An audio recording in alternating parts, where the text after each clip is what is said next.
This is the 17th season of Bass Talk Live with your hosts, Mark Jeffries and Matt Pangrat. BTL is brought to you by Lowrance, Bass Cat Boats, APCO, Duck and Fishing, Strike King Lures, Sunline, Big Bite Baits, Spro, X-Zone Lures, Yamagatsu, The Bass Tank, and Denali Rods. BTL coming at you. Welcome to Bass Talk Live on a Wednesday. It is March 24th. And once again, Bradley Hallman back in studio, along with me, Matt Pangrat, as Mark Jeffries. We've almost made it through a week without Mark, Brad. That's something that I didn't see happening about an hour before the show started on Monday, but we're kind of getting into a little bit of a rhythm today. But like I said, Mark's recovering. If you haven't been with us all week, had an accident, he will be back hopefully in the coming weeks. But until then, you're stuck with me and touring veteran Bradley Hallman. How's it going this morning, Brad? I'm doing good. Today is going to be the actual true test of your skills over there on the board. Today is. So we do not have any live via video guests, but we do have two call-ins. And it's the day after Bill Lowen gets his first Elite Series win in 14 years on the back of an 8-pounder on a black and blue jig to seal the deal on an ever-changing Pickwick Lake. 83 pounds, 5 ounces gets the job done. Did you watch any of that yesterday? I did, and I actually saw the highlight. They played it quite a few times, but the black and blue jig, the big catch was an incredible playback. But yes, I watched quite a bit yesterday afternoon. Phenomenal. So we will have Bill on in the very near future. He's, I'm sure, inundated with calls. One of the most liked anglers in professional bass fishing as far as hard work ethic. You know, his nickname for a long time, they call him Dollar Bill Lowen, now was the Turtle, because he sticks his neck out for people. I didn't know that was the reason that they called him. I knew that was the Turtle, but yeah. He's been a very well liked guy. I hope I didn't just make that up. I don't know why I would know that if that wasn't the case. He's been very well liked since the very beginning. He has. So we have two guests on today's show. The first will be title fishing, grass, swim, jig, tournament winning expert Bryan Schmitt, who has 12 wins between BFL, Costa Tour, all that over on FLW. He finished 8th place on Pickwick Lake, and he's actually really good buddies with you, right? You've roomed with him. You know him really well. Yep. We roomed together for a few years on the FLW tour, and while we were over there together, and he is a Potomac River, Tidal River powerhouse from the Northeast. Now, I have some stats on Bryan Schmitt because, you know, he's in the $1 million club when you combine his MLF and his BASS earnings. He's over $1.1 million, and between the two organizations, he has 47 top 10s. But there's a very interesting stat about that I don't think anybody else with over 40 top 10s at the professional bass fishing level can claim. What is it? Well, I'm going to wait for him because I don't think he knows it. I'm going to ask him the question to see if he knows it, because you didn't. You were way off. Yeah. You were 10 off when I asked you. Yeah, it surprised me. I'd never heard of that number, never thought of it. Like I say, we'd room together and run. I never noticed. I knew where his wheelhouse was. I'll tell you that. I've known that. Everybody knows where that is. But that was a surprise that you brought up this morning when I walked into studio. Brian's a great guy. Brian has won more Costa Toyota events than anyone on planet right now. I think he holds the record at 6. He also has an open win, maybe 2 open wins. I don't have that. I know he has too many screens. I know he has one open win for right sure. now. I remember it came from Champlain. The year that he won it, he basically went up there and jackpotted it at the end of the year. It was one of the ones with the classic title on it. This is kind of a cool story. And it was the last one of the year. It was the only one he fished. So he wins it, doesn't make the classic. The spot goes back to the Elite Series AOY count. Ish Monroe was the first guy out. Ish calls him up and sends him a care package for winning. I believe he sends him a rain suit and some other nice gifts as a thank you. Yes. For winning that event. 2016 on Lake Champlain, he had 59 pounds, 13 ounces. and he didn't get in the Classic. He still won $52,278 though, so that's not a bad trade-off. Consolation prize for not getting in the Classic. Then, following Bryan Schmitt, and this is what I was hoping we were able to get him, and we did. We got Steve Kennedy on. That is so awesome. And if you watch any of the live footage from Pickwick, and we didn't have an Elite Series postgame show, those will return with Mark. There's a lot of moving parts in that, so we'll kind of do a recap of the show, somewhat of a postgame show here. But dude, Steve Kennedy was doing Steve Kennedy stuff in Steve Kennedy water, catching fish only the way Steve Kennedy can. Dude, the video, I mean, I can't wait to ask him about it, but just like we talked about yesterday, the water and the current was just unreal with him trying to stand on the front deck and fish. I don't think I have ever seen anyone, and I think back to when Steve Kennedy was on Lake Dardanelle, and the water was really up, and he ran and he found, I think it was maybe like a mine pit or some sort of pit in the backwater, but he was throwing that heavy white swim jig with the white trailer, and it seems to me. And you can even go back to the Alabama River in 11 or 12 when he was up below the tail race there, along with Jared Miller and David Walker. Steve Kennedy hooks more 4 to 6 pound bass 10 feet or less from the boat than any other angler that I have ever seen. Have you ever noticed that when Steve Kennedy is on live, he always has a really angry big fish right next to the boat, and he commentates it, which is awesome.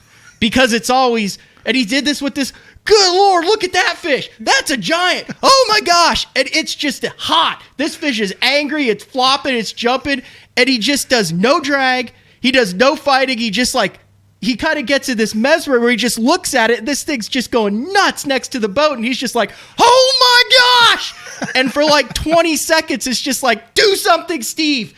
Boat flip it. Catch it. Land it. Do something. But he's always in current, in tight quarters, with a big rod and heavy line, and he's handcuffed, and it's just chaos next to the boat for 30 to 45 seconds like only Steve Kennedy can do. Oh, my gosh. Do you not agree? I mean, I just named three instances. You know, a lot of it was like swim jig, like what you're talking about that he did at Dardanelle when he was in that backwater when it was really, really high there.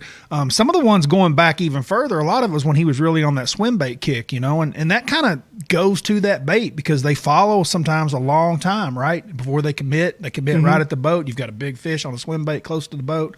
But you're correct. It does seem to happen to him a lot, but he is very entertaining to watch. Awesome. We will talk to him about how he kind of got on that pattern. The lake was actually low in practice, a couple feet low, as these guys were practicing before the storms had moved in, and the number of guys were on just mega bags. And we knew this could set up for a Steve Kennedy type of tournament, but he's been kind of hit and miss the last couple years, and he was one of the guys that really benefited from the changing conditions, the massive rise in water, the current, being able to get below the dam, and it went from a tournament that he maybe could throw a big swim bait in offshore and get it to steelhead fishing. This was not his first rodeo below this dam, and he's made top 10s here before in Elite Series events, had great events, been on television. He's actually on my fantasy team for a reason.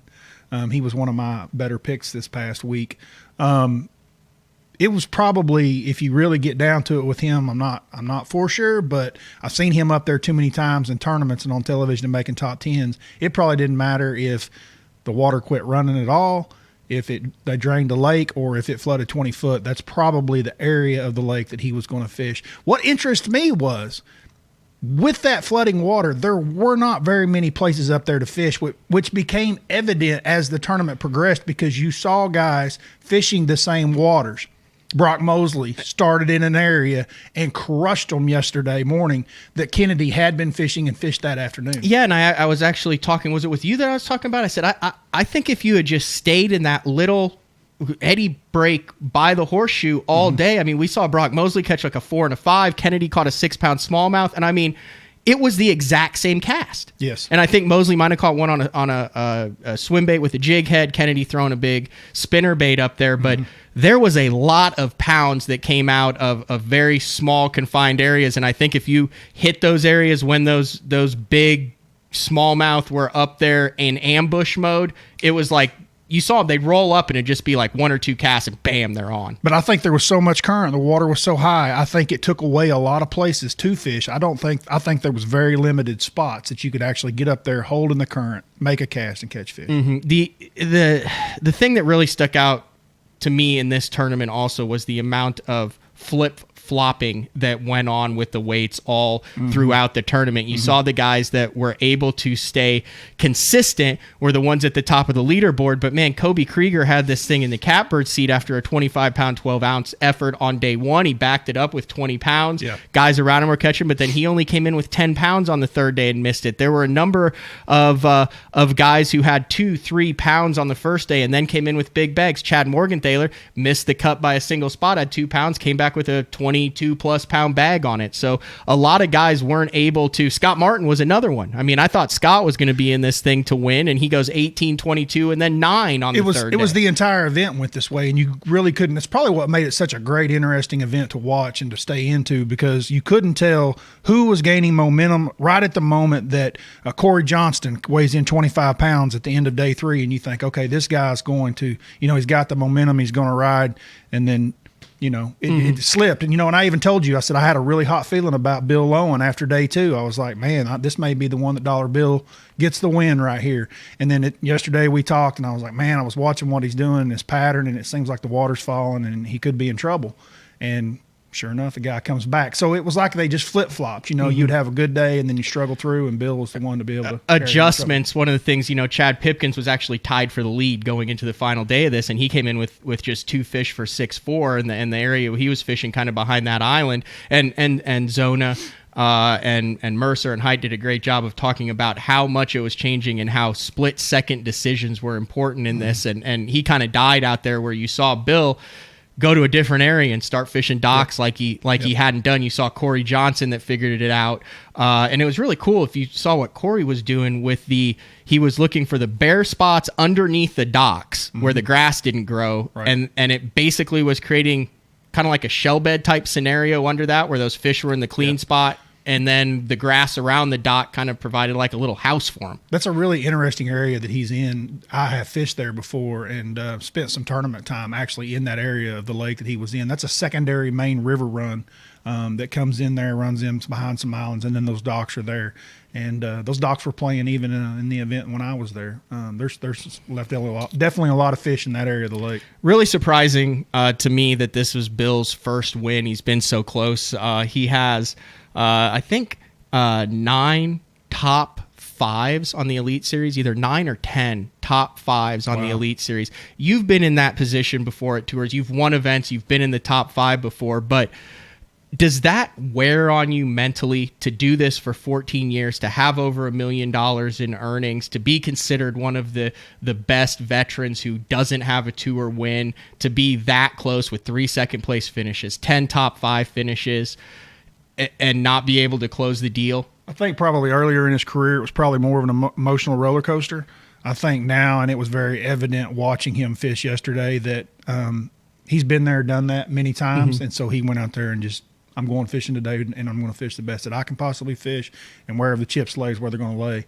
And he did that yesterday, but it means the world. I can promise you that. Dude, that's a huge one that you're trying to get knocked off, right? Yeah. One of the really cool things about live that Bass has done a really good job, and the BPT has done a great job on, and NFLW has done, is we're able to have a window into it. We mentioned 14 years. I mean, an Elite Series win, an MLF win is a culmination of a lifelong achievement. Some guys come out and do it in their first win, like first tournament, like Derek Remitz. Other guys, it takes a long time. Right. But to be able to watch on your phone, to watch on the computer, to be a part of it, to watch Bill Lowen, and think of all the thousands and thousands of fish that he has caught on a jig over the course of his life. Yeah. But to be able to watch live the most important bite that he has ever gotten in his life, and to feel it with him and to feel like you're a part of it, man, for his sponsors, for the organization, for everything fishing, like that's what it's all about. That moment where he sets it and he's sitting there and he's go, please don't come off, please. And then he gets it in his hand. He's like, I don't know how big it is. Like, that's super cool because everybody can relate to that. And you take in the thousands of hours in that one split second that everybody was able to watch, kind of made it all worthwhile. Just really cool how live has really brought the viewers, the listeners in and been able to connect and share special moments with these guys. That's really the moment, too, that you as an angler realize, you've got an opportunity to win this event going into the last day, but you don't know how it's going to play out. When you land a fish of that caliber, that's when you know, hey, this might just be my day, and it probably helps settle him down a little bit because those bites aren't just coming for everybody. There's only 10 of you left on the lake. There are fish of that caliber in that place, and it can happen, but you definitely know that the odds are things are going your way instead of going the other direction. Now, your first major win would have been the Costa Series on Grand, correct?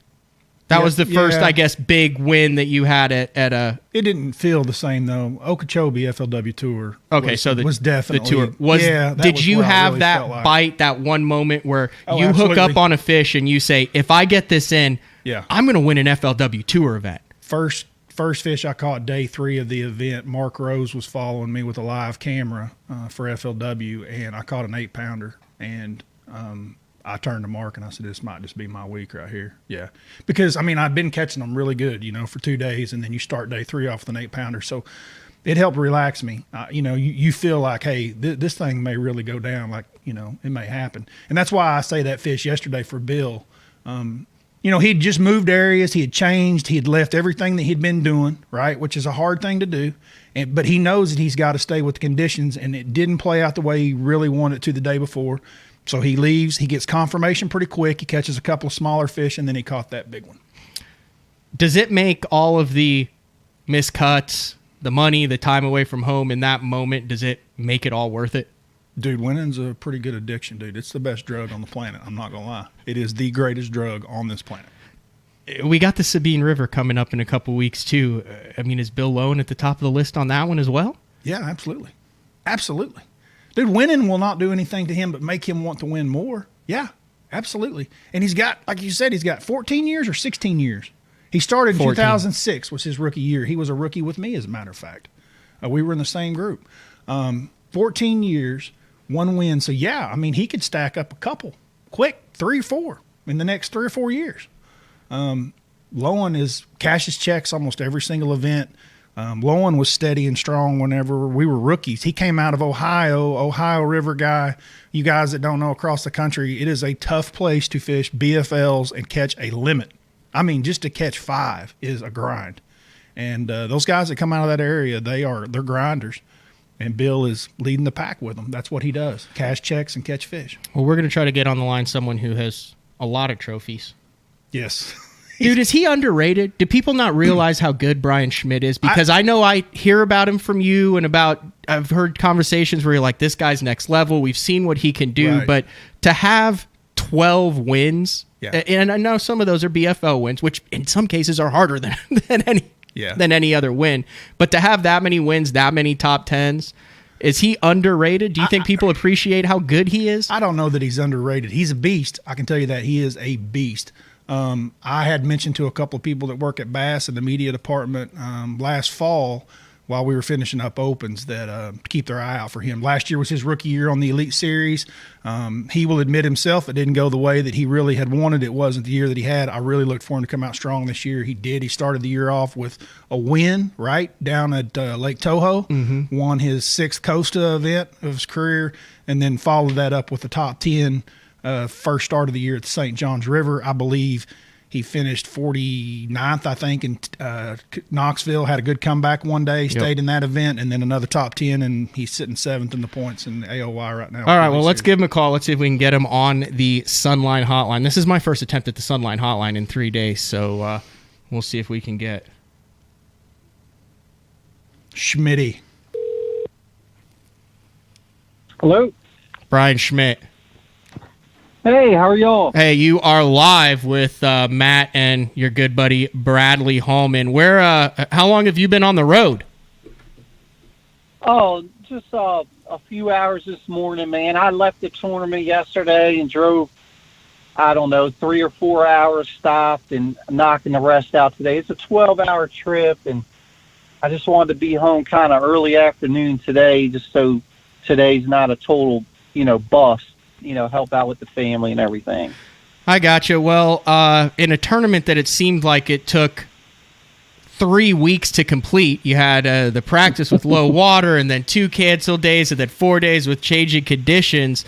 An 8th place finish for you on Pickwick, mainly on the back of days 2 and 3, where you had limits of 23 pounds 8 ounces and 20 pounds 3 ounces. But just kind of walk us through the entire 10-day process that resulted in the $17,000 check for 8th place.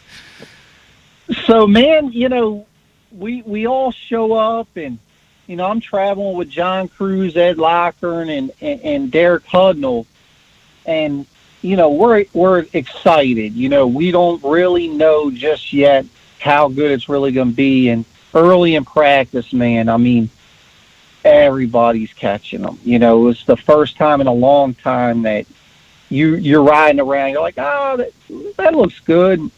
You wheel over there and you get a bite. And it really didn't matter what you wanted to do. If you wanted to fish grass, if you wanted to go jerk bait, if you wanted to crank bait, if you wanted to flip laydowns, if you wanted to go to tail race, it was playing.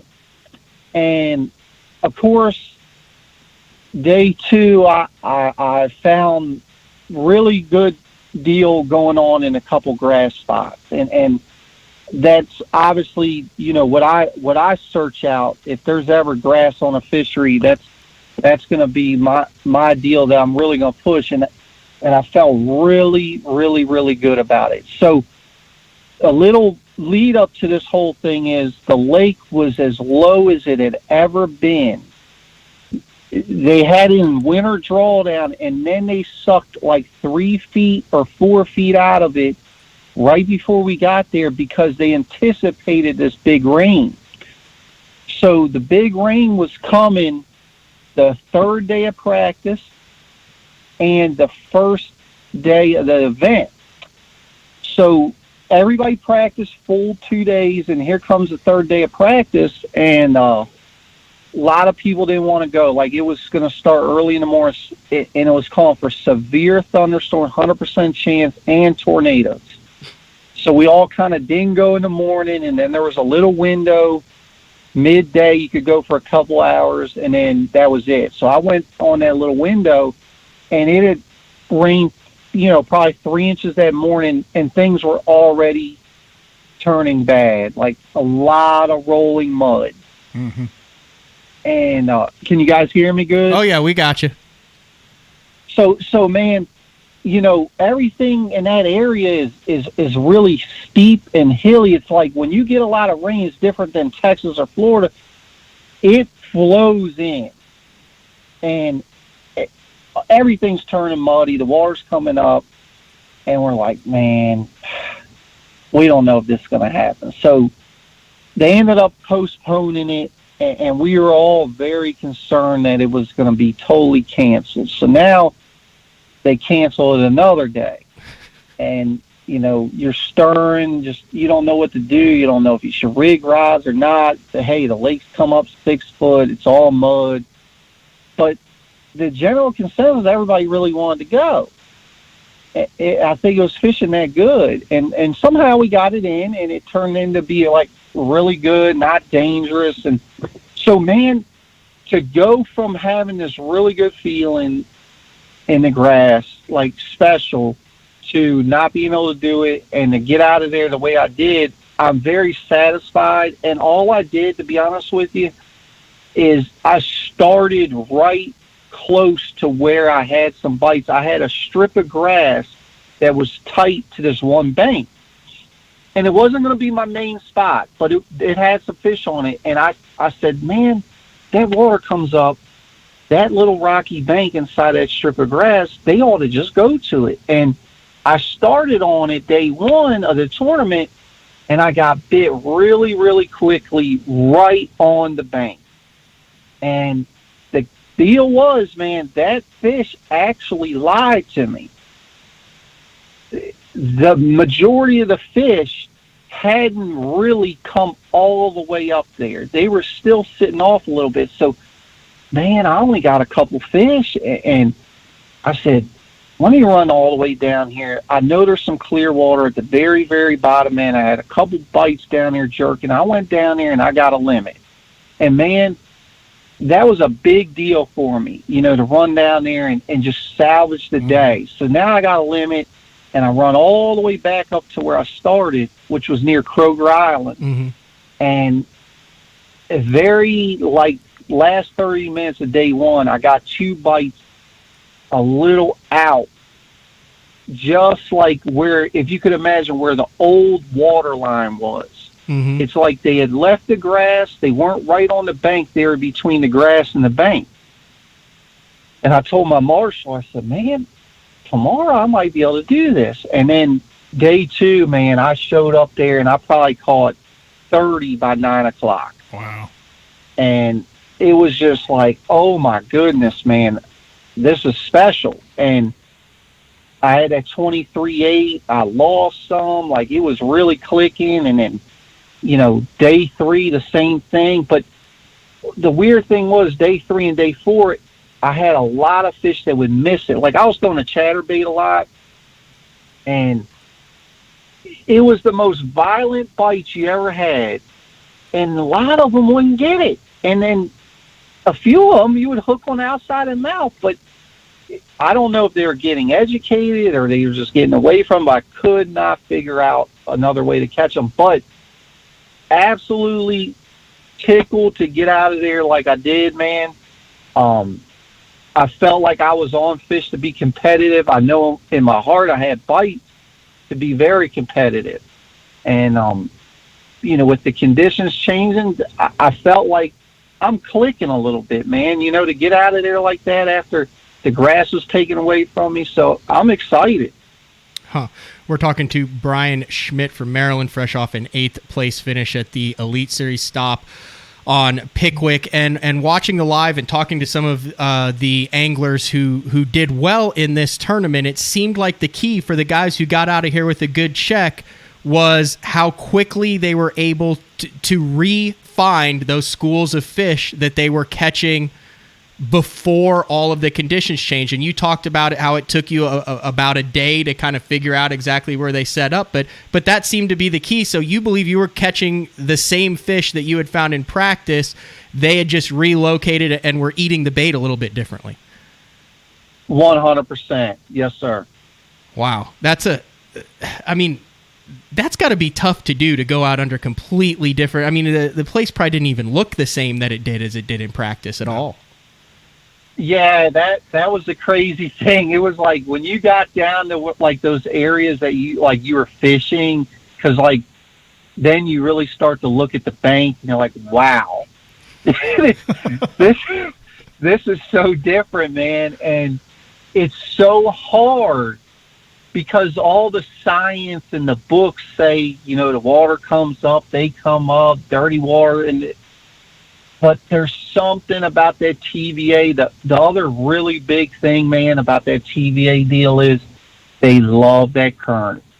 They have been grown and spawned to know you use that current to your advantage. And luckily, my main deal had like the perfect amount of current. Like, it wasn't in the bulging current. It was on the main drag. It had just enough blockage. And then like it dead end at the mouth of a spawning pocket. So it was like the perfect little deal. You know what I mean? Yeah. I'm going to hit you with a question here. So you have between MLF and Bass 47 top 10s spanning BFL competition all the way through the Elite Series Tour, Costa's, Toyota's championship events. Out of those 47 top 10s, how many top 10s do you have where you are not fishing grass? I missed this one, Bubba. He stumped me with this one. He stumped me. I came in the studio this morning. He asked me that, and I missed it. Like, I missed this one. It was it's a really cool number. Dating all the way back to 2006, your first BFL top 10. Man, I'm going to say it's probably 10 or less. you don't have a single non-grass lake top 10. Now, there's a couple like where you might not have been fishing the grass, but every single top 10, grass lake. No kidding. Yeah. Let me see if I can pull this up. I'll go back because I had a question about the first one. I guess the same thing he asked me, and I said probably around 10. That was exactly my guess, too. And he was like, wow. Well, dude, I don't think there's a single one. All of the Florida ones are grass. All of the tidal fisheries are all grass ones, right? The Hudson River. Oh, yeah. Hudson Yeah. got grass in it. Here, I've got your 41 top 10. So the only one that I had questioned it was June 3rd on Lake Gaston, where you had a robust 12-pound limit to finish 10th in a BFL. But I did a little research on Lake Gaston, and I believe there's a bunch of bank grass on that, isn't there? Yes, but that was not anything to do with any grass. Oh, so you have one. The very first BFL, top 10.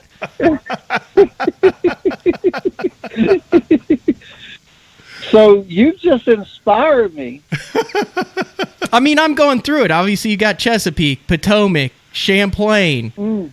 That's bad. No, that's good. James River, the Mississippi River, Yeah, the Tidal River. Toho. The Tidal River's everybody's known. That's his wheelhouse for sure. Now, I don't know if you were fishing grass in Thousand Islands, but I mean, there's a bunch of grass around the Thousand Islands area. I mean, yeah, that was not grass, but I guess it's a grass. It has grass in it. But as far as like a Grand Lake or a Table Rock or you know somewhere that doesn't like you room with a guy that like has made a living on rock and wood, like in Brad 100%. Hallman, and you're just straight up grass.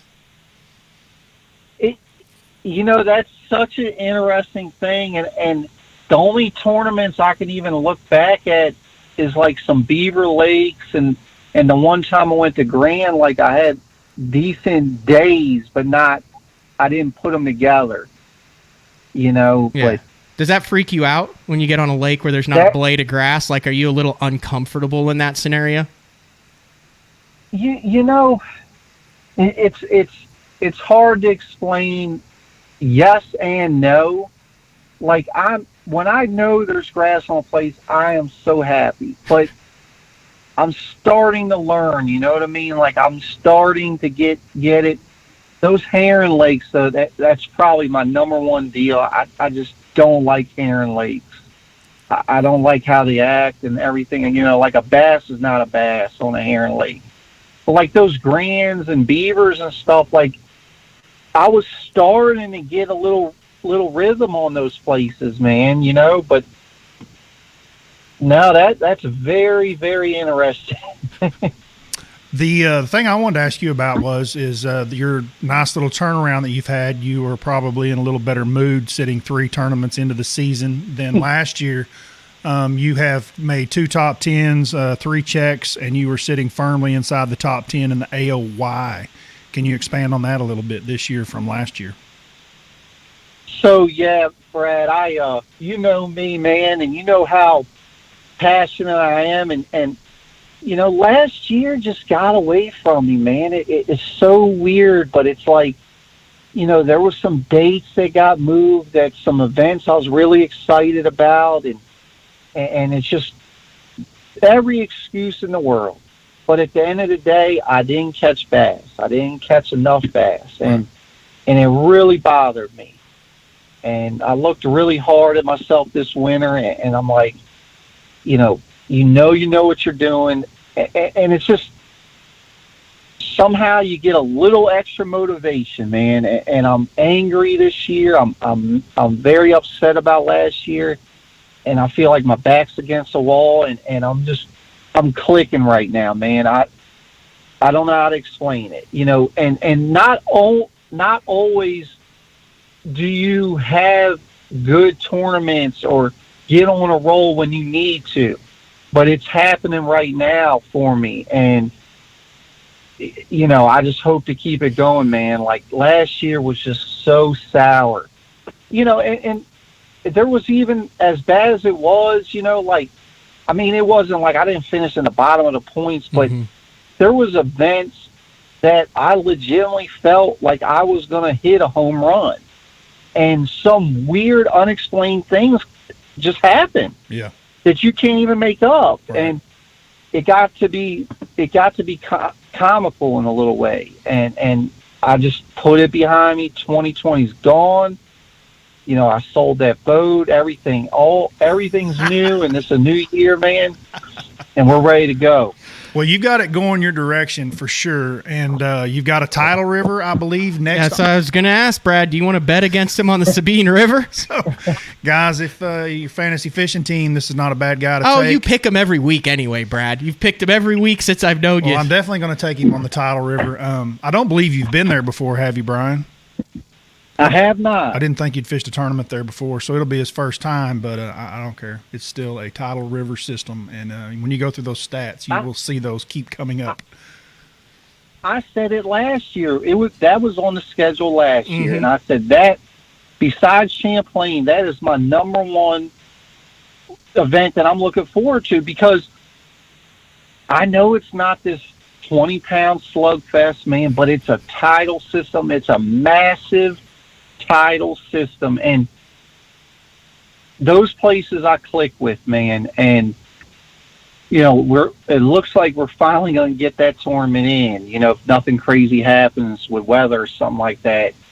And I'm excited. Now, I might not catch them, but I feel comfortable. Like, I understand what goes on there, you know, on those systems.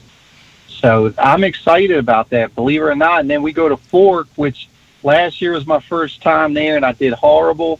And I'm, like, extra motivated about that. So hopefully Texas will be good. Heck yeah. Well, we're going to let you continue on your journey back. Thank you for joining us, Brad. You got anything else for Brian? No, just thank you very much for joining us today and taking the time to spend with us, man. I really appreciate it. Thank you, guys, man. Anytime. I appreciate it. Congratulations on a great start to the year, and we wish you well throughout the rest of the season, man. All right, my brother. See ya. That was Bryan Schmitt live via the Sunline Hotline. Schmitty. He's got it going on. And he's does. got the was he a superstitious guy? He said he changed up the things he got out of the boat. I know you talked to guys who were like, man, I remember in 97 I had a boat that I just couldn't not catch him out of. Like guys that get real attached to specific vessels. Does that work in the opposite way too? You get a bad luck boat every now and then? Through all the years that I've been fishing, I've stayed with a lot of guys and a lot of friends, and I have 3 or 4 that are some of the very best in the industry that have played this game, and he is no different. He was younger. Brian's younger than you even think he is. Yeah, he's only like 3. He's like 39, 40 years old. I don't think he's 40 yet. His birthday is March 3rd, 1981. Okay. He was on his way at a very young age, and you know, the guy spends his life on the water. Yep. He runs a guide boat as well. His off time, he has actually 2. He and his father-in-law own 2 boats, and they have a striper fishing outfit on the bay up there. And dude, he just spends his entire life on the water. He's always trying to read fish, catch fish. He's a boat captain. That's what he does there. Runs guide trips, and they stay booked up all year long. Is he tight with Thrift? Very tight. Was that you off air? I don't know if you're going to tell this story on air. It was you or Kurt Dove or someone who you guys were, Schmitt and Thrift were having a conversation of the night of a tournament or something. It might have been Kurt. Might have been. And they were talking about stuff. They were having a conversation between Bryan Schmitt and Brian Thrift. Mm-hmm. And I think it was Birdman. And he was sitting there going, they're just making assumptions about stuff that I hadn't even thought about. Yeah. And he's like, they were like 7 levels deeper than what I was thinking about for the tournament. And he's like, I was like sitting there trying to have this conversation with him. He's like, I didn't have anything to add because there were just so many assumptions that they had made that everybody assumed, just the way their mind works as far as the 24/7 obsessed fishing type of thing. The thing that probably one of the things that always impressed me the most about him, just being with him so much, was, dude, his brain never gets tired or burned out on fishing. So you can be 2-3 days into practice, long days, 4th, 5th day into a tournament, you know, and he still just grinds constantly. His mind is always on what's it going to take to get another bite, and it's impressive. I mean, he never loses focus. All right, we're going to take a little break here. Then we're going to come back. We're going to get the man, the myth, the legend. He's a top 10 in the Angler of the Year now. It's about time for Steve Kennedy. He's had 2 really good derbies in a row, I believe. Yep. Both current, both cold water, being able to do his thing. So we'll come back with Steve Kennedy after this. The ultimate fishing system starts with Lowrance HDS Live. The best fish finding tools, from chirp sonar and fish reveal to active imaging and new active target live sonar, and complete touchscreen control from your trolling motor to your big motor. For a limited time, building the ultimate fishing system will be easier on your wallet. Upgrade to HDS Live with a Ghost trolling motor, active target sonar, or live sight sonar, and save up to $800.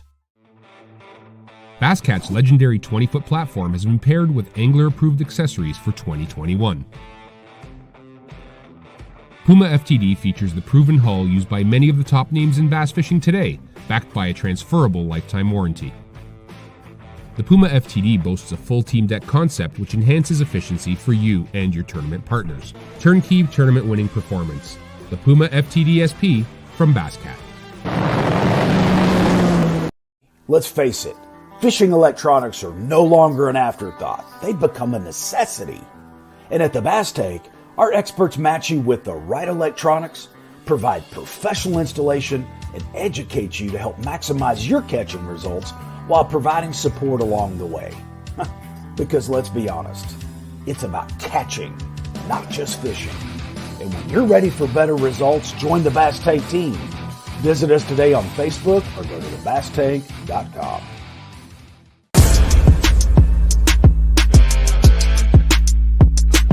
You've been waiting all week for this, and Sunline wants to make sure you're ready for it with bulk spools of all your favorite fishing lines. Oh, it's so fun.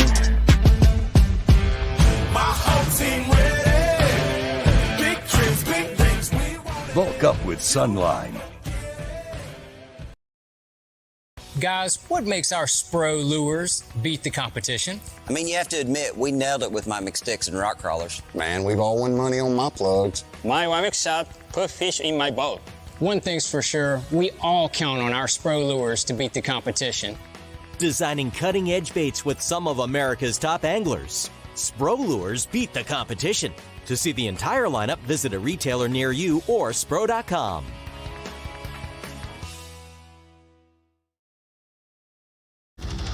All right, we are back. We're going to see if we can get Mr. Steve Kennedy on the line. We will unmute this.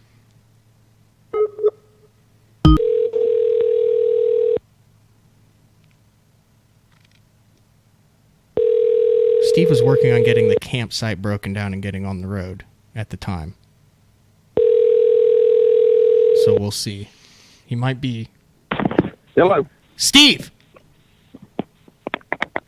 Hello. Mr. Kennedy. Steve Kennedy, can you hear us? I'm not getting you. Hello. You're not getting us. How about now? You got us at all? Hello, hello. Hello. Do you have something on mute? Hello. I don't know. The Sunline. Oh, no. He's gone. Okay, we'll try him one more time. The Sunline mute line. It is the Sunline mute line right now. He kind of fumbled his phone when he answered it. Let's try it again. He may have bumped the mute. Oh, you can hear that. But the mute, he would have been able to hear us. But it did not hear him. I lack in troubleshooting skills. I mean, it worked with... Schmitty. I bet it works this time. Hello. Do you have a Steve? I got you this time. Oh my gosh, I just troubleshot something. Mark would be so proud of me. You are live right now with myself and Bradley Hallman. We just talked to Bryan Schmitt, but I'm pretty excited to talk to you about your week on Pickwick Lake, a fourth place finish. You went 18-11, 20 pounds 9 ounces, 17-9, and 20 pounds 7 ounces. And dude, you're in the mix for the Angler of the Year. I like to be there. Yes. If you look back at last year, I was 14th, which is not so impressive, but I finished almost dead last at Eufaula, my home lake. So a good finish there, and I could have. Well, anyway, story of my life, I think. I'm trying to figure out how to go through this and break it down because there was a lot of action that was going on in Steve Kennedy's boat during this Pickwick event. But I talked with a number of people, and as day one got canceled and day two got canceled, and it looked like you guys were going and you were seeing photos of the dam and the running water. I mean, everybody thought, oh my gosh, this is going to set up for one of these Steve Kennedy running water steelhead tournaments. And dude, you did exactly what you were supposed to do. I did, but I had to go down there and check what we found in practice. I burned a good 5 hours the first morning struggling, trying to figure out where those grass fish went, and I think they actually stayed put. They're just hard to catch in that mud, but yes, I reverted back to that dam. They were not there. I didn't think they were there very good when during practice. They were only flowing 70,000 CFS or something, and so yeah, I never caught a 4-pounder. I caught a couple of keepers up there and a bunch of little ones, but I didn't think it was all that good. But yeah, once it started flooding, and I'm like, I gotta go fish all those key spots just to see what happens, because I only had one fish at like 1 o'clock. So yeah, it turned out very well. I love those floods, no doubt. I won. I mean, if you look back, I won at Kentucky when it was 10 foot over full, and then I won the river over there, Arkansas River. Yeah, Where were we? Dardanelle. That was it. Dardanelle, yes, that one. So yeah, I won Dardanelle, and anyway, I've had some Alabama River. Third at Alabama River, yes. Oh my goodness, that was so much fun. But I remember calling my wife. I got up to that dam. I'd never been there in my life. I mean, it's only an hour from the house, but I'd never been up there, and I called my wife when I got up to it. I said, I found heaven before I ever made a cast. Oh, and we caught them. But yes, anyway, that moving water really positions the fish. They can't just be roaming out there anywhere. They got to be behind something and relating to something big. So, and I can pick up the big baits, heavy stuff. A lot of guys probably don't even carry and catch them. Like swim baits, like what stuff do you carry that guys don't carry? We won't even talk about the swim bait. You have other secret stuff in current other than the swim bait you haven't talked about for 12 years? Hayden knew I did it up there, but yeah, I was throwing a 1 3/8 ounce spinnerbait. Oh, wow. Yeah, 1 3/8. I caught some on a 1 ounce, but yeah, those bigger ones all came on a 1 3/8, and they didn't bite it on day 3 for some reason. I wasn't getting bit, so I picked up the white jig, but my white jig weighs 3/4 of an ounce, and then what else was I throwing? And then the swim bait's on a 1 ounce head too, which I guess some of the guys carried that, but yeah, 1 3/8 ounce spinnerbait, and sometimes I wish I had bigger. I say bigger. I wish I had heavier, but small profile. But, was that the highest or the most current that you'd seen on Pickwick that you had fished an event in? I'm losing you here. You're cracking up on me. Was that the highest water level or the most current CFS on Pickwick that you had ever competed in an event? You're still breaking up, but we were up. The most current, is that the most current that you've ever seen on Pickwick? For me, yes. I don't think I've ever even seen it. Got up. What did it get up to? 180 something, maybe almost 190. I don't think I've ever seen 150. I don't recall. I get excited when it gets around 100, 120, 130. Honestly, I don't think I've ever fished a tournament where it was coming through that horseshoe, because I don't remember fishing that inside corner of it. But where I caught the 6-pounder, and when I hung that big one up, I don't think I've ever seen the water coming through there like that. So yeah, that's by far the most water I've seen there. And but again, I mean, it really doesn't matter what the flow is. There's going to be that key current seam somewhere. I mean, it moves them every day. They had to reposition, and they move in and move out. Not sure where they go when they move out, but yeah, they move up there to feed, and man, they'll break your arm when you get a bite.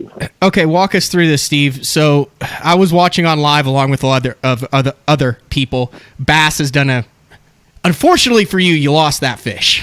We'll just start off with that.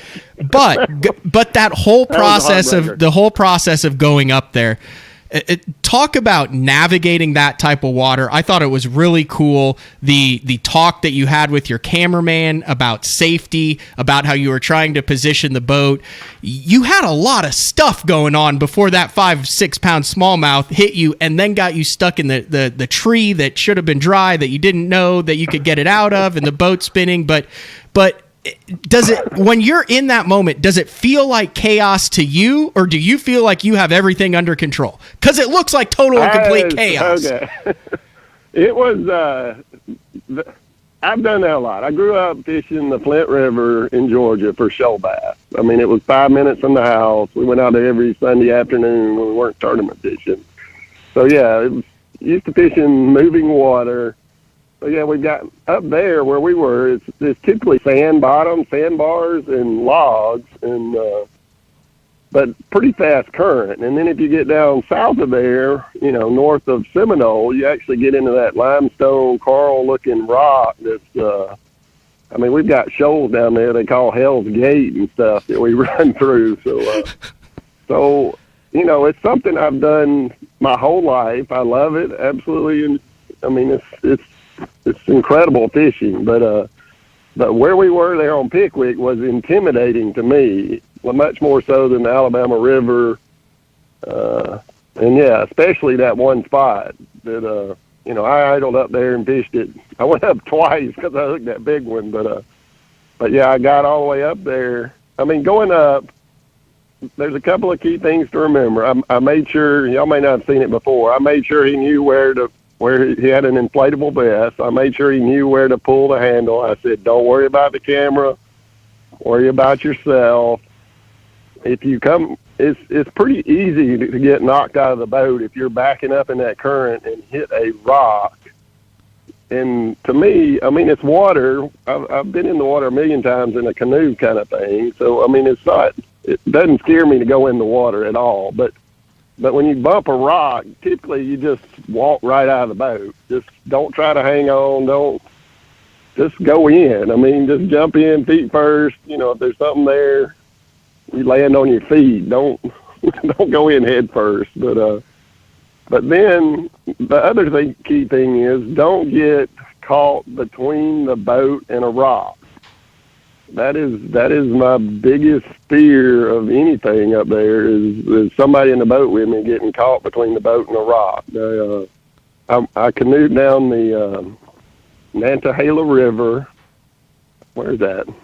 Tennessee? I'm not sure exactly where it is, but I did that once with my mom when we were kids, and we wore wetsuits, we wore helmets, and the last falls down there at the end, we turned over.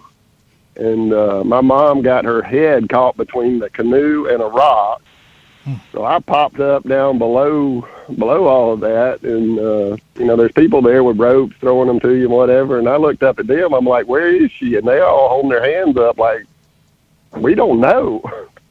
But she got caught for 20 seconds or something between the canoe and a rock. And then finally the current swung the canoe around and she popped up. But yeah, you always want to get out to the ends of the boat and, get around on the upcurrent side quickly. But yeah, looking for exit strategies. I mean, I idled all the way up there. It was not hard to get to where I was and looking for a big eddy where I can hold the boat. But yeah, I got up there and the back of the boat bumped a rock. The motor bumped a rock. The boat didn't actually touch, but yeah, I made exactly one cast and hooked that big fish, and I was already bailing out. So the only reason I went back is because I hooked that big one. I was intimidated by that spot.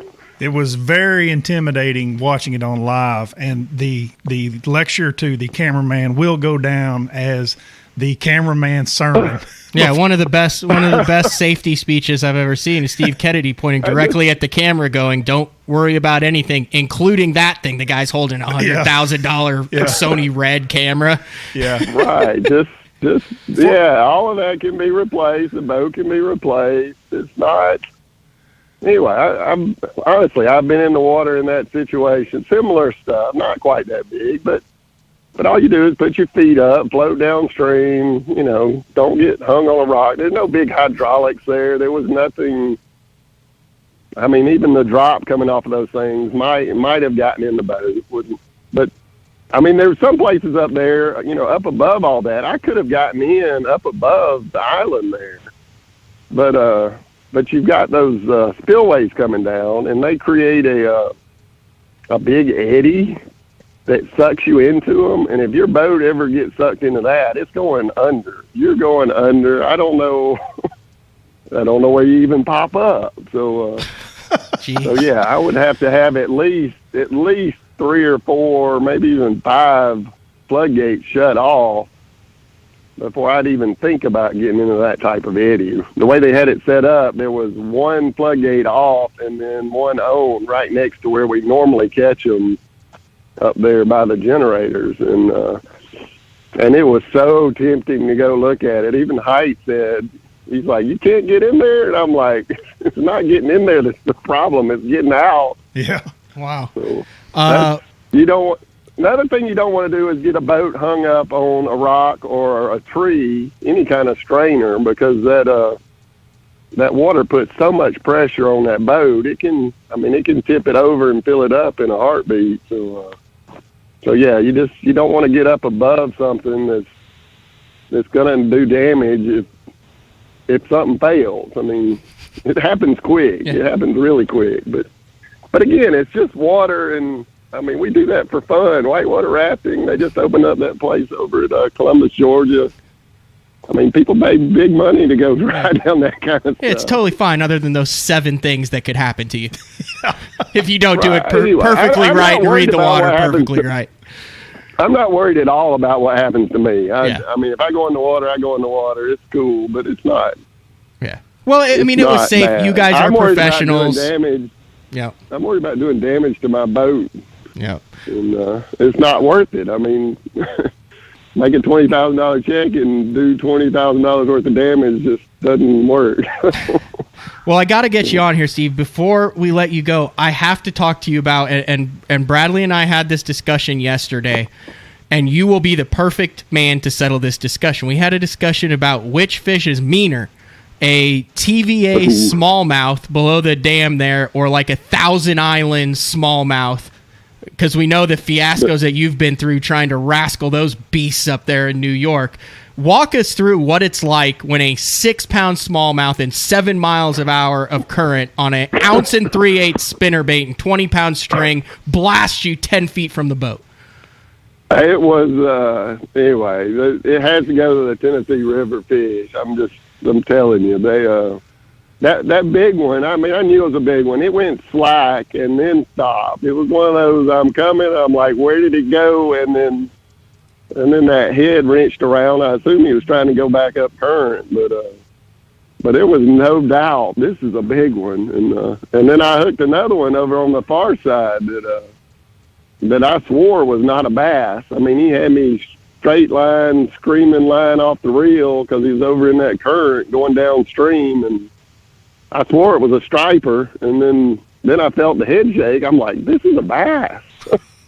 I did catch a 25-pound striper up there, and when they shake their head, the rod's moving 2 foot every time. I'm like, this is not a bass. No way, no how. But yeah, I had a couple of them that peeled line off the reel and I got it cranked down too. I mean, I'm throwing a big bait, so if you could total 20-pound line. If you could total the hours that you spent in your lifetime just between that 1.5 2-mile stretch, whatever it is, probably 1.5 miles between the bridge to the dam at Wilson, how many hours do you think ballpark that would total? I don't know. I probably fished 7 or 8 events up that way over the years. I mean, we had some Redman regionals up there. And anyway, Everstart Championship, I finished third in up there. I finished second in the Corporate Cup up there. I finished third in the Elite up there. Finished fourth in an Elite up there. So, but I don't go fun fishing up here. I mean, this is 4 hours from the house. I say that. We made a trip or two up here, and they call them yellowtails. We did the live shad deal. Yeah. You know, way back 1990s. I don't know, 30 years ago. Yeah. But so yeah, I have made 1 or 2 fun trips up there, but yeah, it's a long way from the house to come up here and just play around. Anyway, we've got lots of moving water. If I'm gonna go fish moving water, I'm going to go catch shoal bass. They're badder dudes than the smallmouth. They're the only large bass species to me that cannot live in a lake. I don't know what the difference is, but yeah, 6-pounder. I've never caught a 6. I've caught 3 5s, but I've never actually caught a 6. I've had them on, but I've never landed one. What were you throwing that spinnerbait on? Was it just 20-pound fluoro? It's 20-pound fluoro, yeah. Okay. And I got a custom rod. Who did I get that thing from? Tiger Rods. Shocker, Tiger. I think it's their Canoe Creek version, but it's rated up to 1 1/8 ounce fiberglass. Anyway, to me, it's a little bit too heavy for a chatterbait. I've been looking for fiberglass rods for a while now. But yeah, that one, it's rated up to 1 1/8. But man, it did well with that thing. And I think that fiberglass is key to hooking up with some of those fish too, because some of them weren't getting it great, but those bigger ones did. So, big rod. The one that was ticking me off was everyone was like, well, why didn't he boat flip the one that broke off? Or why didn't he have his drag? What happened had to have been your line got frayed while he was hung up in there, whether it be a rock or... Yeah, right. I mean, you did that perfectly. No way I could have boat flipped that fish. No, you had him beat. It would have been the dumbest move ever. You did nothing wrong. You just got the short end of the stick on that one. Like, it was done. It was yours. You're sitting there going, oh, what a fish. It's like a pit bull on a leash. You had him. He was yours. Yeah. That was 30-pound leader, by the way, too. So I'm sweating just thinking about it here. But leader, yeah, leader. What do you mean 30-pound leader? Braid, oh, wait, whoa! You were throwing braid to fluoro leader on that. 65 braid to 30-pound leader. Yeah, and that's the only reason I broke the tree to get him out of it. I assume you saw it live. The edited version to me was not half as long. There's an edited version on there. I swear that fish was in that tree for 5 minutes. I don't know. Oh, it was on there a long time because you pointed your rod directly at it. You were trying to winch it out, and we just assumed the fish was gone, but also didn't know that you had like tow rope on. Exactly. That's anyway. I'm terrible about breaking fish, and I broke 3 that day. 1 on the hook set. And then I broke 20-pound line on a swim bait, setting the hook on one. But striper. If I go a long time without a bite. When I get that bite, I jack it. I cannot control it. So I've been trying to go to softer rods and everything, but anyway, if I could have fished clean, it would have. It's been interesting to see how this turned out. It turned out pretty good for you. You got some good Angler of the Year points, 2 back-to-back tournaments, and now you're headed to the Sabine River. And the way things are shaking out, you probably have, you and Bill and a couple other guys, but have more experience there than anybody else in the field, and would not be surprised if you string 3 together, and it's kind of like the Steve Kennedy of old is back. I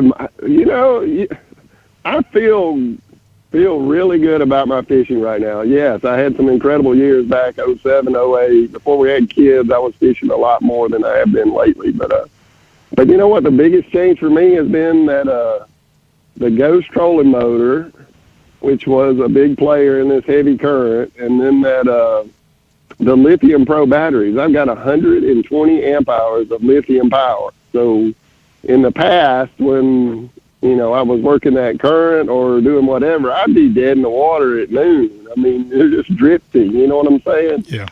So, and even when you're covering water, in a lake without all that current, I had to manage my battery power. For my whole career, I've had to manage batteries. And, 3 Group 31s were not enough, and putting 6 in there is not an option. So, but yeah, I actually culled 150 pounds, and I can stand on it all day, every day, and so what is wider, faster. It's made the biggest change in my fishing by far. What exactly is your battery setup? I've got 3 of the 36 volt, 40 amp hour lithium pros set up. I got it split with 80 of it hooked up to the that power pole charge, which is charging when we're running.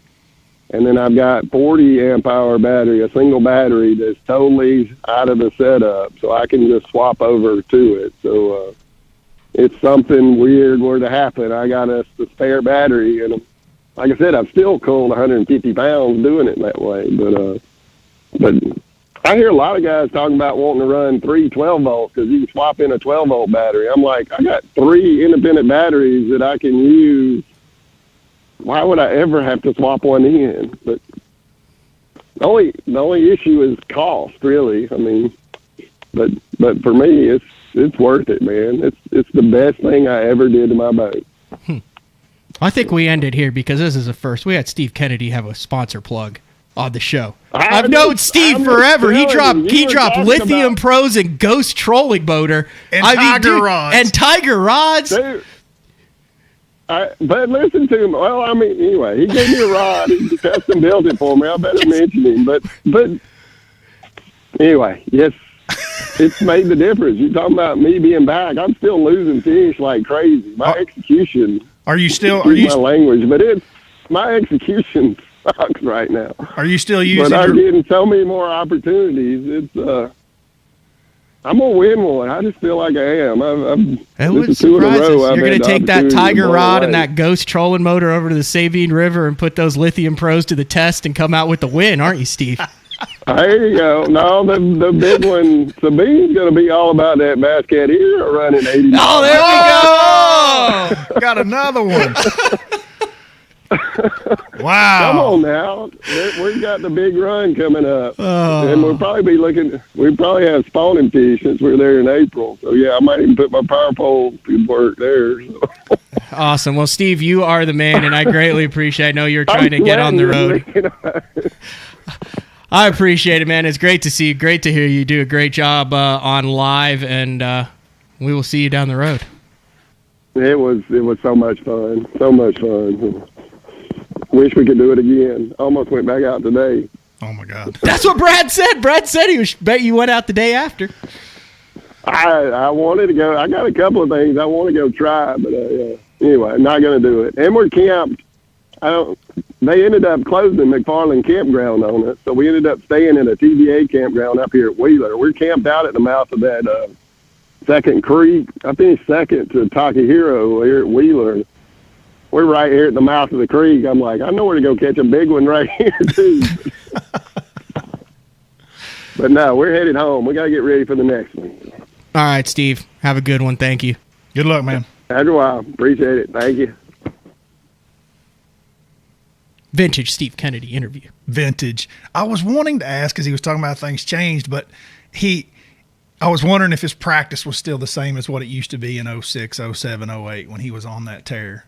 Because he was the guy that you would see at the end of the day, and he'd be like, yeah, I came in about 11 o'clock this morning and took a couple-hour nap, went back out for a few hours and practiced, and then there's the majority of the guys are, dark to dark, and then you got guys like Ike that are like 3 hours before daylight and 3 hours past dark, and Steve's taking naps. A lot of it has to do with the family. I went and did the that 20 Feet Deep documentary that lives on the Bass Talk Live YouTube page. You can just search it. It's called Knowing Mr. Kennedy. And a lot of it had to do, he talked about the canoe trip there with his mom and his dad, and they got the cabin out there, and a lot of it has to do with his kids. Yeah. So good to see Steve back on it. I'll tell you what we're going to do. We're going to take another short break, then we're going to come back. We're going to close things up. We do have some MLF BPT action going on. It's actually getting better on Rayburn down there in Texas. Kind of recap the Elite Series, and then let everybody know what else is going out. But man, 2 good interviews there. Got a lot of good information out of Schmitt, and then knocked it out of the park. I hope with Steve both catches of them, him every time. Like I could. So this is your first time sitting down like in a Steve Kennedy interview, isn't it? Oh yeah, absolutely. Okay, you have to learn how to interview Steve Kennedy because he gives you the pregnant pauses. It's taken me 5 to 10 years to learn this. He does this when you're just in conversation. Yeah, 100%. And then he just launches into something else, and it's just more awesome and awesome and awesome. The guy could go for, I think Steve needs his own podcast. He would be... with no direction. We always thought that the best... That would be the name of it. No direction. We always thought that the best podcast would be similar to what Jeffries has done with me, which is just sit down and say good luck. And all it is an open mic, zero direction, zero planning, Steve Kennedy and Aaron Martins, and they have an hour and a half. Wow. Yeah. Dude, I get what you're saying. 110%. We'll be back. Pro-inspired, pro-designed, tested and proven by legends on the water, dominating the tournament trail for over 50 years.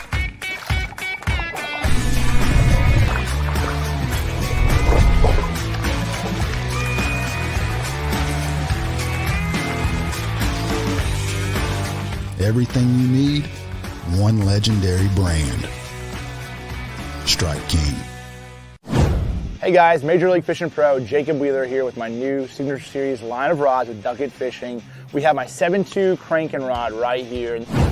Crankbaits can be very fickle, and having the right, having a lot of tip can be too much, and having not enough tip can, lose a lot of fish. So you really got to be careful. If there's 1 or 2 techniques that I'm really adamant about having the perfect action as a crankbait, especially like a square bill, a DT6, those medium running crankbaits in the springtime when those fish's mouth are pretty tough. That's when I'm really on top of having my actions just perfect. Utilizing my experience, utilizing my time on the water, evolving as an angler, and that evolution should never stop. You have to do it every day.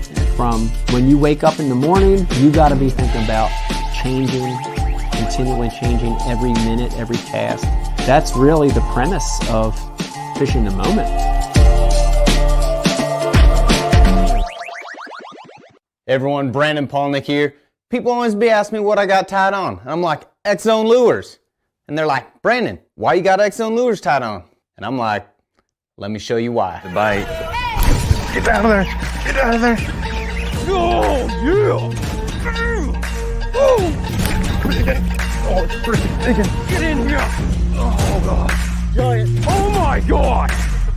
Oh, my gosh. I think you get the point.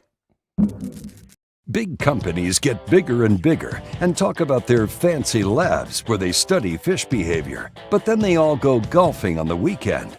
We don't have a large laboratory to test baits. Why, you ask? We don't need a big laboratory because our pros fish, our employees fish, our salespeople fish, our suppliers fish, our mold builders fish, our owners fish, and our kids fish. This is our laboratory. Our R&D comes from time on the water, learning how to make fish bite. All that time on the water brings us thousands of hours of testing new products and improving current ones for all species. All of us on the Pro Tournament Trail use Gamakatsu hooks. Why? Because they are absolutely the best. It's not about how many bites you get. It's how many you put in the boat. Gamakatsu makes hooks for every fishing style. We didn't come this far to lose fish. Did you? For more information, visit gamakatsu.com.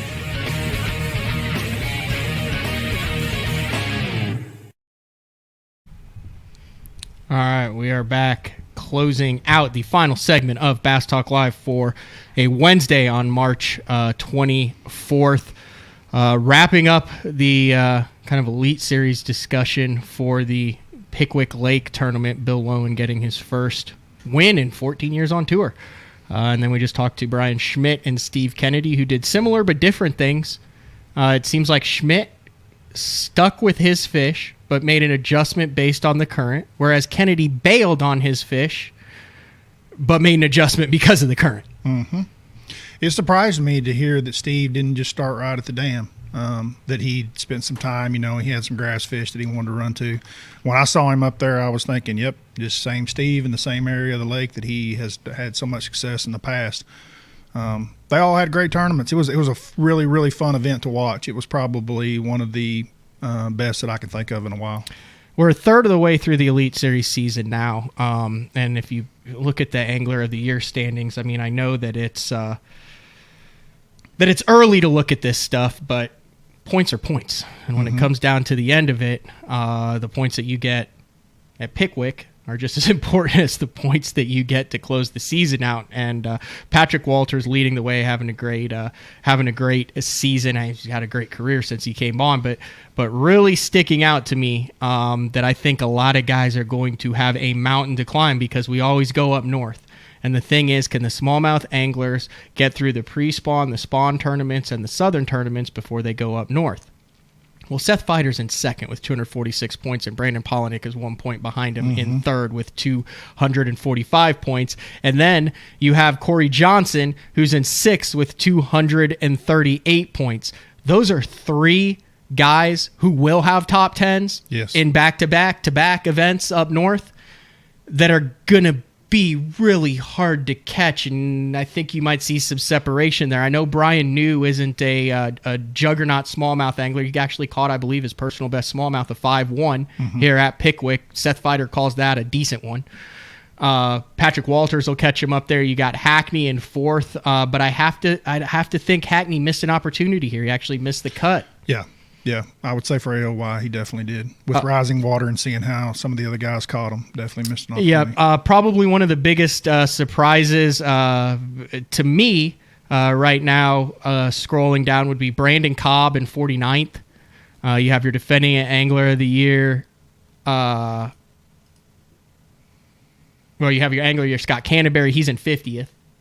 And then I'm going to go all the way down. Clark Wendlandt, the defending Angler of the Year, in 64th. Yeah. So right now, the last two Anglers of the Year, Clark Wendlandt, Scott Canterbury, outside of the Classic Cut, and there's been some tournaments that you would think would be in their wheelhouse, especially with the Tennessee River one. With the last few, and even starting the one, it's been a lot of my downfall with my fantasy fishing this year. Is I've leaned heavily on Clark, and it's been a rough go for him in the beginning of the season. Yeah, I look for a strong push.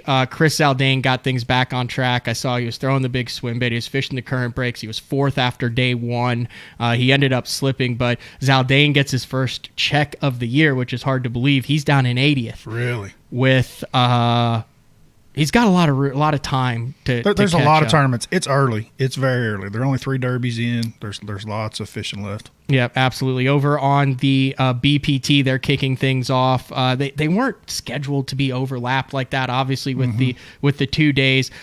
I gotta say, the Elite Series coverage, and they have it once every couple years, you get one that you're just kind of glued to. And it's where you don't have a local tournament or a tournament that you're fishing. You kind of have some time to sit down and watch it. And you kind of get sucked into it. And I got sucked into this one. I did too. I watched a lot of it. It was novel fishing for me, things that you don't see every day. The fish catches weren't just crank in the boat. They weren't little fish. I mean, when someone hooked up, you had time to sit down and watch the show. Yeah.